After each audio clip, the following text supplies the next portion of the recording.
Bueno, digamos que Vilmo es una empresa que surgió en la pandemia. En plena pandemia estábamos encerrados, estábamos mirando como los detalles de nuestros hogares, ¿cierto? Y de un momento a otro la gente se dio cuenta de que de pronto no le había invertido tanto a su hogar como se necesitaba.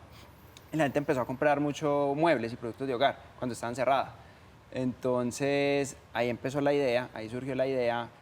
Yo había tenido un emprendimiento antes donde fabricábamos muebles, ¿cierto? Ese emprendimiento ya no existe, pero me dio las bases como para querer empezar con este nuevo proyecto y ahí llega Diego. Sí, entonces de hecho yo viví en China, yo viví mucho tiempo en China, una nación donde el e-commerce está súper desarrollado, donde la tecnología va full y trae como todo este conocimiento, esas fundaciones, y me uní con Gregorio y así fue como nació Vilmo. Y bueno, la pregunta de que cómo nos conocimos, nosotros nos conocimos desde los 4 años, de hecho fuimos al colegio juntos, fuimos a la misma universidad y aquí llevamos más de 20 y pico años de amigos. Eso es muy chévere porque uno dice, tenemos la misma formación, pues o muy parecida, pero pensamos totalmente distinto y ese complemento ha sido esencial para llevar a Vilmo hasta donde está hoy. Qué bien, qué historia tan chévere la de ustedes dos. Bueno, y una pregunta, ¿qué significa Vilmo? O sea, la palabra La Vilmo. palabra Vilmo. Bueno, la palabra Vilmo realmente es un juego de letras de la razón social que es Mobly. Entonces, la razón social de la empresa es Mobly SaaS y en un momento se decidió como hacer un cambio de palabras, así fue como nació Vilmo. Es una palabra catchy que de fácil recordación. Exacto, y una particularidad era uno de los pocos dominios de 5 letras que todavía está disponible en Internet y que no tenía nada similar posicionado. Y como Vilmo es una empresa que nació digital, entonces eso era importante también. Grego, ahorita contabas de que en la pandemia nos dimos cuenta, y lo digo como ciudadanos, consumidor, de que no teníamos muchos muebles en la casa, de pronto no le dábamos mucha importancia. ¿Por qué? Porque no pasábamos tanto tiempo en el hogar y en la pandemia resulta que nos dimos cuenta que, vení, qué bueno podría ser tener una cama cómoda, un sofá cómodo, o qué fue lo que pasó. Total, yo no sé, pues con la pandemia mucha gente tuvo la oportunidad de empezar a trabajar desde la casa, ¿cierto? Hay gente que lo sigue haciendo hoy en día, hay gente que pues ya regresó a la oficina, ya dependiendo de la dinámica de cada uno, pero por ejemplo a mí me pasó, yo no tenía escritorio en mi casa, yo nunca había trabajado desde la casa, había estudiado, pero estudiaba en el sofá o en la cama porque no pasaba muchas horas tampoco estudiando en la casa. Entonces, pues yo pues, empecé a trabajar en la mesa del comedor y yo creo que a más de uno le pasó y se dio cuenta de que las necesidades con la pandemia cambiaron y empezaron a reformar sus espacios de acuerdo a esas nuevas necesidades. Diego, entonces cuando vos llegas de China o te cogió la pandemia en China, ya que estamos tocando el tema de pandemia y vos allá en China también te encontraste de pronto con espacios incluso mucho más pequeños y vos diciendo, hijo de pucha, esto está más bien incómodo, ¿qué? Me devuelvo para Colombia y le caigo a este man al comedor y arrancamos a trabajar. Pues realmente esa historia de cuando yo vivía en China, a mí sí me cogió en China la pandemia. Yo estaba en un viaje temporal en la India, inclusive tenía que volver a China y me cancelaron los tiquetes. Eso fue una odisea volver a Colombia realmente. Los espacios en China, pues casualmente yo viví en Shanghai, que es una ciudad pues bastante cosmopolita, sí tiene espacios reducidos, pero uno sí se da cuenta que pues primero son mobiliario muy modular, segundo que todas las personas compran todo por internet y tercero que es demasiado conveniente comprar por internet por los tiempos, por los costos logísticos, o sea, ellos nos llevan al occidente años luz. Y una pregunta, ¿y cómo hace el consumidor, o cómo haríamos nosotros los consumidores si entramos a Vilmo? ¿Es vilmo.com? Vilmo.com. Si entramos a en vilmo.com, ¿cómo hago yo para saber si esa estantería o si esa biblioteca sí me cabe en el apartamento o en la casa? Muy buena pregunta. Digamos que pues tenemos unas buenas descripciones de productos, algo que cada vez queremos mejorar más. Pero si vos entras a un producto vas a poder ver las fotos, vas a poder ver un isométrico con las medidas, vas a poder ver las medidas también en texto, unas descripciones, colores, todo eso. Además, tenemos un equipo de servicio al cliente que si por algún motivo no te queda claro lo que está en la página, pues vas a poder llamar y te toman la venta por teléfono o vas a poder escribir por el WhatsApp y te asesoran por WhatsApp. Digamos que tratamos de tener todos los puntos de contacto con ese consumidor para que compre 100% tranquilo. Y además hay una política de devolución, entonces si definitivamente no le sirve, pues devuelven el producto. Y una última pregunta antes de pasar a una actividad muy chévere que tenemos aquí para ustedes.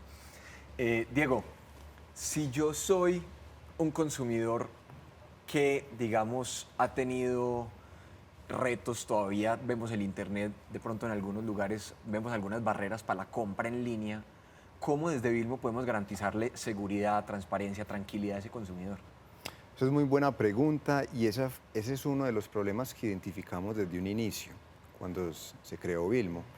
Y es que el e-commerce en Colombia y de pronto en Latinoamérica, pero particularmente en Colombia, ha tenido esa particularidad de que las páginas tienen muy poca descripción o son muy ambiguos o pretenden vender por internet con una o dos fotos. Ahora, eso ha ido cambiando con los tiempos, pues porque ya el e-commerce ha crecido mucho, pero desde el inicio nuestro foco fue primero tener imágenes excepcionales, tener descripciones excepcionales, tener que el cliente tenga muy buen conocimiento qué es lo que está comprando, qué cobertura tiene, cuáles son las características, qué incluye el producto, las políticas de garantía y que todo esté muy bien descrito ahí. Y básicamente la idea es que el cliente no tenga que preguntar, sino que lo pueda leer. Y que si tiene una pregunta y quiere que un agente humano lo atienda, pues esté disponible. Bueno, muy bien, parece que lo tienen bien entendido, estudiado y ojalá resuelto del todo, ¿cierto? Ese es el objetivo. Bueno, les quiero contar, tenemos aquí un juego, todos conocemos, es Jenga. Jenga. Jenga. Jenga. Y lo que vamos a hacer es que vamos a sacar la que quieran y esa tiene un numerito. Y yo ese numerito es una pregunta que les voy a hacer, que son preguntas un poco más Picantes. picantes, llamémoslo así. Entonces, Grego, si quieres ¿Y si se arrancamos. cae, qué pasa? Sí, Si se cae, se cayó. Ah, bueno. Igual le vamos a dar la pregunta. Voy a sacar una Voy a poner de el las vaso. de abajo. Listo, hágale. Ah, no, este man es un duro.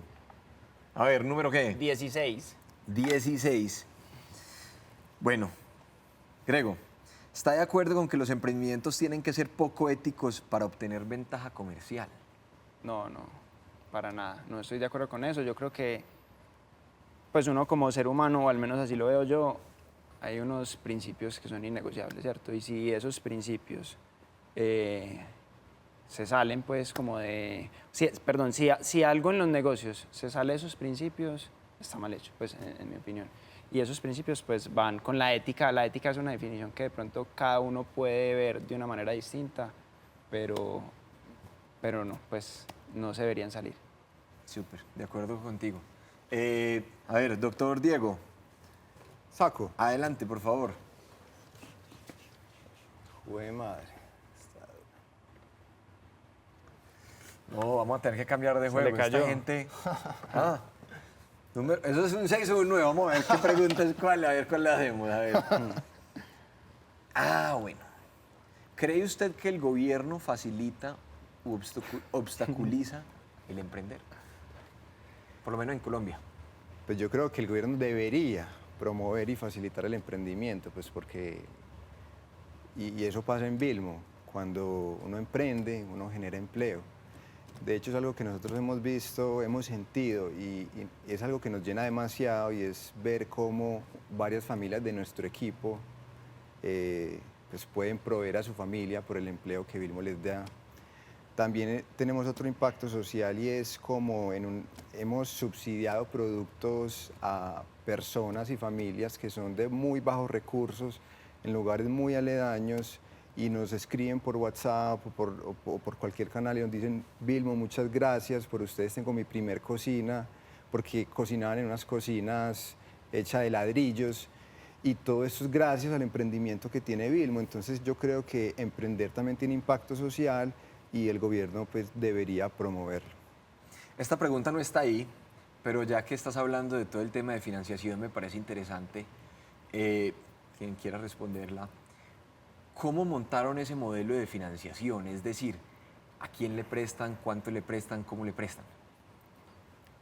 Digamos que el modelo no es propio, entonces tenemos unos aliados que hacen toda la parte del crédito y simplemente nosotros hacemos con ellos unas negociaciones porque es un negocio muy distinto al de Vilmo y requiere mucho capital pues y apalancamiento, entonces tenemos unos terceros que hacen toda esa gestión del crédito y asumen el riesgo del crédito. Muy bien, dedicarse al core del negocio, a lo que sabemos hacer. Bueno, señores, qué gusto tenerlos por aquí. Yo les agradezco enormemente. A vos, hombre. Y felicitaciones por ese gran proyecto Muchísimas gracias. y la mejor de las suertes. Muchas gracias.